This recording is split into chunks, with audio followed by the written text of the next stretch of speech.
मेरे प्यारे दोस्तों, आप सबका मेरे चैनल स्टोरी लवर्स में स्वागत है। अगर आपको मेरे चैनल की स्टोरी पसंद आती है तो प्लीज़ मेरे चैनल को सब्सक्राइब, लाइक एंड शेयर करिए। ओके, फिर प्योर सोल का नेक्स्ट पार्ट स्टार्ट करते हैं। लास्ट पार्ट में हमने सुना था कि सबके मन में एक ही सवाल था कि ईमा कैसे जानती है विंग के पिछले जन्म के बारे में। लेकिन यहाँ पर एक का दिल बहुत ही ज़ोरों से धड़क रहा था। वो और कोई नहीं, ईमा थी। ईमा को बहुत ही डर लग रहा था।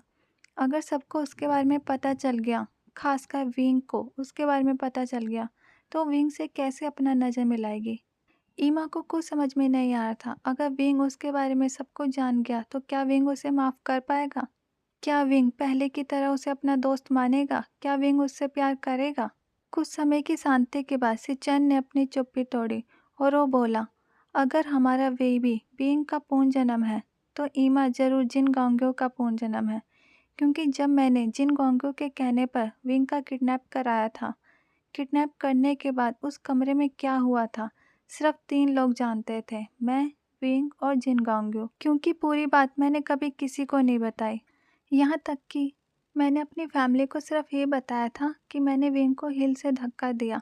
मैंने उसे कैसे किडनैप कराया, कैसे कमरे में बांधा, ये सब और किसी को नहीं पता। सबकी नज़र सिचन पर थी। जैसे ही सिचन ने अपनी बात को पूरा किया, फिर सबकी नज़र ईमा पर चले गए। जैसे सब उससे पूछना चाहते हो, क्या ये बात सही है जो भी सिचन ने कहा। लेकिन ईमा की नज़र सिर्फ विंग पर थी। ईमा की आंखों से आंसू निकल रहे थे। वो अपने धीरे धीरे कदमों से विंग के पास जा रही थी। लेकिन जैसे ही ईमा विंग के पास पहुंचने वाली थी, लेंजा विंग के आगे आके खड़ा हो गया, जैसे वो विंग को प्रोटेक्ट करने की कोशिश कर रहा हो। जैसे ही ईमा ये देखती है कि लेंजा उससे प्रोटेक्ट करने की कोशिश कर रहा है, वो दुख भरी मुस्कान के साथ कहती है, लेंजा तुम ये क्या कर रहे हो? मेरे विंग को मुझसे प्रोटेक्ट करने की कोशिश कर रहे हो? तुम्हें क्या लगता है मैं क्या करूँगी अपने विंग के साथ? लेंजा बहुत ही गुस्से के साथ ईमा को देख रहा था। लेंजा गुस्से के साथ आगे बढ़ता हुआ ईमा का गला पकड़ लेता है और गुस्से से कहता है, तुम्हें कितनी बार बताना पड़ेगा, ये तुम्हारा विंग नहीं है, इस पे तुम्हारा कोई हक नहीं है, ये सिर्फ मेरा है और किसी का नहीं।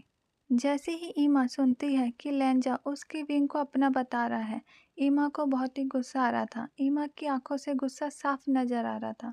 ईमा अपनी कलाई से एक धागा निकालती है और लेंजा के गले पे लगा देती है। ईमा उस धागे का इस्तेमाल लेंजा का गला दबाने के लिए कर रही थी। वो धागा बहुत ही तेज धार वाला था। लेंजा के गले से खून निकलने लगता है। ईमा कहती है, अगर तुम हमारे बीच से चले जाओगे तो सब कुछ ठीक हो जाएगा। विंग चिल्लाते हुए कहता है, ईमा तुम ये क्या कर रही हो, छोड़ो लेंजा को।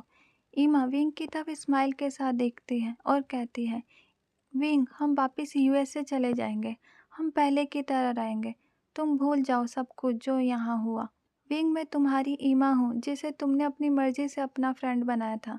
विंग जिन गोंगयो मेरा पिछला जन्म था, पिछले जन्म की सजा मुझे इस जन्म में मत दो, मैं तुम्हारे बिना जी नहीं पाऊंगी। हमारे बीच का कांटा ये लेंजा है ना, मैं इसे ही जान से मार दूंगी। फिर तो तुम मेरे साथ चलोगे ना, हम बहुत खुश रहेंगे। विंग कहता है, ईमा तुम पागल हो गई हो क्या? ये तुम क्या बोले जा रही हो? तुम्हें कुछ पता भी है तुम क्या कह रही हो? मैं सिर्फ लेंजा से प्यार करता हूँ, प्लीज़ लेंजा को छोड़ दो। ईमा हम हमेशा अच्छे दोस्त रहेंगे। जो भी जिन गोंगियों ने करवाया था, मैं उसकी सज़ा तुम्हें नहीं दूंगा, ना मैं उसका दोषी तुम्हें मानता हूँ। ईमा चिल्लाते हुए कहती है, सब मेरी गलती है, सब मेरी गलती है। मुझे तुम्हें बीजिंग आने ही नहीं देना चाहिए था। ना मुझे कुछ याद आता, ना तुम्हें कुछ याद आता। ईमा आंसू भरे आंखों के साथ कहती है, यूएसए में सब कुछ ठीक था, हम कितने खुश थे, हमें यहाँ आना ही नहीं चाहिए था। विंग अपनी पावर का यूज़ करके ईमा को पीछे धक्का दे देता है। सबकी नज़र विंग पे जाती है क्योंकि आज से पहले विंग को किसी ने अपना पावर यूज करते हुए नहीं देखा था। ईमा को भी विंग के पावर के बारे में कुछ नहीं पता था। हाँ, वो हमेशा यूएसए में उसके साथ रहती थी, लेकिन वो एक मरमेड है ये ईमा को नहीं पता था। ईमा दूर जाके एक दीवार से टकरा जाती है, जिसके कारण उसके माथे से खून निकलने लगता है।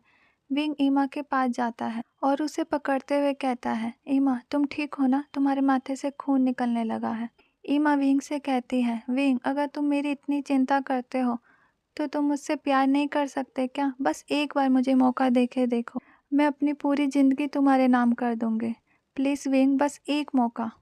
विंग ईमा से कहता है, ईमा तुम मेरी बात क्यों नहीं समझती? मैं बचपन से लेंजा से प्यार करता हूँ। मैं तुम्हारे प्यार का जवाब प्यार से नहीं दे सकता। हम हमेशा अच्छे दोस्त रहेंगे। तुम्हें जब भी मेरी ज़रूरत होगी मैं तुम्हारे साथ खड़ा रहूँगा, लेकिन मैं तुमसे प्यार नहीं कर सकता। ईमा कुछ नहीं बोलती, सिर्फ उसकी आंखों से आंसू निकल रहे थे। विंग की नज़र सिचैन गगा पे जाती है, जिसकी नज़रें झुकी हुई थी और उसके आंखों से भी आंसू निकल रहे थे। वो विंग से नज़रें चुरा रहा था। विंग उठकर अपने सिचैन गगा के पास जाता है और कहता है, गगा क्या हुआ? आप कुछ बोल क्यों नहीं रहे? सिचैन विंग के सामने अपने घुटनों पे आ जाता है और विंग से कहता है, विंग तुम मुझे जो सज़ा दोगे मैं उसको स्वीकार करने के लिए तैयार हूँ। अपने सिचैन गगा को उठाता है और स्माइल करते हुए कहता है, गगा सज़ा तो मैं दूंगा क्योंकि आपने मेरा 3 बार किडनैप किया है। सिचन विंग की तरफ कन्फ्यूजन से देखता है। फिर विंग कहता है, गगा आपने मेरा पिछले जन्म में भी किडनैप किया था और इस जन्म में भी 2 बार किडनैप किया है, और स्माइल करने लगता है। सिचन विंग से कहता है, तुम अभी भी मजाक कर रहे हो? विंग अपने सिचन गगा से कहता है, गगा ये मजाक की ही तो बात है। आपने जो मेरे पिछले जन्म में किया था आप उसकी सज़ा मुझसे अब मांग रहे हो। इस जन्म में तो आपने मुझसे बहुत सारा प्यार किया है और उसकी कोई सज़ा नहीं होती। सिचन विंग को अपने गले से लगा लेता है और उसकी बाहों में रोने लगता है। विंग सिचन से कहता है, गगा आपने अपनी सज़ा तो सुनी ही नहीं। सिचन विंग की तरफ देखने लगता है। फिर विंग कहता है, आपकी सज़ा ये है कि लेंजा और मेरी शादी से पहले आपको अपने लिए एक पार्टनर चुनना होगा, क्योंकि हमारी शादी से पहले आपकी शादी होनी चाहिए। सिचैन के चिक और ईयर बुरी तरीके से लाल हो जाते हैं, क्योंकि उसने अभी इस बारे में कुछ सोचा ही नहीं था। फिर सिचैन अपना सर हाँ में हिलाता है। मिस्टर और मिसिस लैन की नज़रें मिस्टर और मिसिस वी पर थी, जैसे उनसे आंखों ही आंखों में कुछ सवाल पूछना चाह रहे थे। वी फैमिली को भी पता था कि उन्हें काफ़ी सारे सवालों के जवाब देने हैं। फिर भी फैमिली स्टार्ट करते हैं, हमें पता है कि आप जानना चाहते हैं कि विंग हमारे पास कैसे आया और इसका जन्म वहाँ पे कैसे हुआ। फिर मिसेस वी स्टार्ट करती है कि कैसे उन्हें वो पानी के पास मिला था और कैसे उनके गुरु माँ ने उन्हें ऑफ़र दिया कि चाहे तो विंग को अपना सन बना सकते हैं। अब सबको पता चल गया था कि विंग एक मरमेड किंग और क्यून का इकलौता सन है। मिस्टर और मिसेस लैन मिस्टर और मिसेस वी के पास आते हैं और उनका हाथ पकड़ते हुए कहते हैं कि हम आपका सन अपने बेटे के लिए चाहते हैं, अगर आपकी इजाज़त हो तो। मिसेस वी का मन तो नहीं था, लेकिन वो विंग की आंखों में साफ दे सकती थी कि वो लेंजा से कितना प्यार करता है, और उन्होंने विंग की सारी बातें सुनी थी कि कैसे उसने कहा था कि वो लेंजा से बचपन से ही प्यार करता है। फिर वो दो प्यार करने वालों को कैसे अलग कर सकते थे। मिसेस वी कहती हैं, हमें कोई एतराज़ नहीं, लेकिन अभी विंग बहुत ज़्यादा छोटा है, अभी वो सिर्फ 16 साल का है। हम ऐसा कर सकते हैं कि उसकी एंगेजमेंट अभी कर दें और शादी 2 साल बाद। तो मिसेस लैन को इस बात से कोई एतराज़ नहीं था। वो दोनों हाँ में अपना सर हिलाते हैं और कहते हैं, हमें कोई एतराज़ नहीं। मिस्टर और मिसेस लैन कहते हैं, लेकिन हम चाहते हैं कि इनकी एंगेजमेंट जल्दी हो जाए। हम चाहते हैं कि इसी हफ्ते इनकी एंगेजमेंट करा दी जाए। मिस्टर और मिसेस वी कहते हैं, इतनी जल्दी क्यों, हम तैयारी कैसे करेंगे? मिस्टर और मिसेस लैन कहते हैं, इसकी कोई प्रॉब्लम नहीं है, हम सारी तैयारी कर देंगे। इधर लेंजा और विंग अपनी ही दुनिया में गुम थे।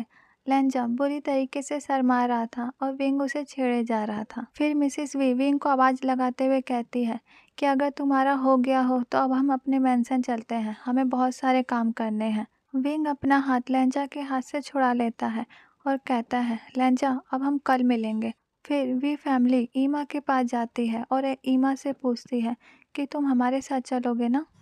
ईमा कहती है, नहीं, मैं जिन फैमिली में जाऊंगी। मैं अपने पेरेंट्स से मिलना चाहती हूँ कि वो कैसे हैं।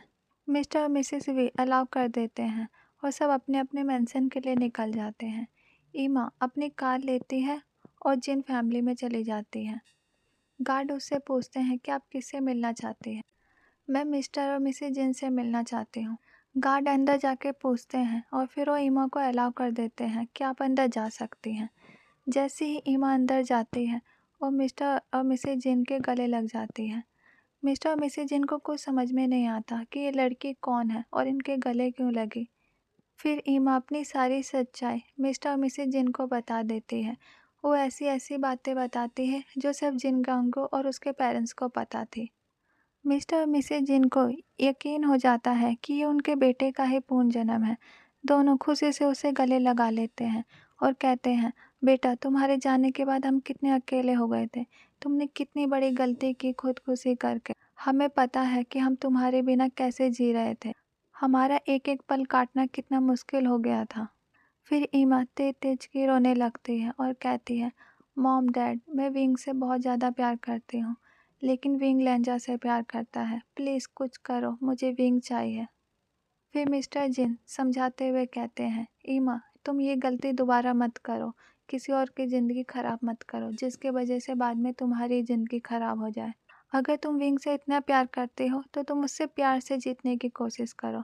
जैसा कि तुमने कहा कि अभी उसकी शादी 2 साल बाद होगी, तुम 2 साल तक पूरा ट्राई करो कि तुम उसको प्यार से जीत सको। अगर वो अपनी मर्ज़ी से तुम्हारे साथ आता है तो ठीक है, लेकिन ज़बरदस्ती किसी को तुम अपने पास नहीं रख सकती।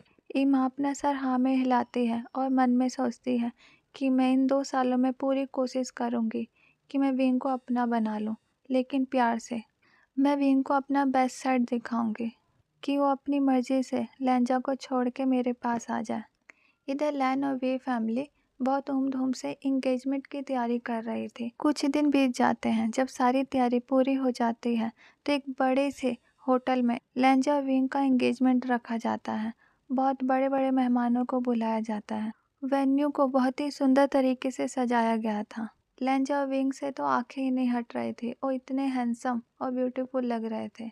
जब लैंजा विंग को अंगूठी पहनाता है पूरा हॉल खुश था, सिर्फ 2 लोगों के, वेंचाओ और ईमा। वेंचाओ अपने मन में कहता है, स्वीटी अगर तुम लैंजा के साथ खुश हो तो ठीक है, लेकिन तुम्हें कभी भी अगर मेरी जरूरत होगी तो मैं तुम्हारे साथ रहूं। ऐसा कह के वेंचाओ उस हॉल से चला जाता है। इधर ईमा अपने मन में सोचती है, 2 साल में पूरी कोशिश करूंगी विंग को अपना बनाने के लिए। अगर फिर भी विंग मेरा नहीं हुआ मैं उसकी ज़िंदगी से बहुत दूर चले जाऊंगी। लैंजा और विंग जैसे ही एक दूसरे को अंगूठी पहना देते हैं, लैंजा विंग को कमर से खींच के अपने पास ले आता है और उसके होठों पे जोरदार किस करता है। पूरे हॉल में मेहमानों की नज़र सब लैंजा और विंग पे। मिस्टर लैन लैंजा के पास ही खड़े थे। वो लैंजा से कहते हैं, लैंजा यहाँ पे तुम्हारी शादी नहीं हो रही। जो तुम विंग को किस कर रहे हो उसे छोड़ो। लैंजा के ईयर पूरी तरीके से लाल हो जाते हैं और वो विंग को अपने से दूर हटाता है। वो ऑकवर्ड स्माइल करता हुआ कहता है, मुझसे कंट्रोल ही नहीं हुआ, विंग इतना ब्यूटीफुल लग रहा था। लैंजा की ये बात सुन के वी फैमिली और लैन फैमिली दोनों हंसने लगती है। जब ईमा विंग को लैंजा के साथ खुश देखती है वो गुस्से से हॉल से चली जाती है। गाइस इसी के साथ ये एफएफ ख़त्म होता है। मैं आपका बहुत बहुत धन्यवाद करती हूँ कि आपने मेरी पहली स्टोरी को इतना प्यार दिया। मैं उम्मीद करती हूँ कि आपको मेरा दूसरा एफएफ भी पसंद आएगा। मैं जल्दी ही अपना दूसरा एफएफ लाने की कोशिश करूँगी। Okay guys, thank you, bye.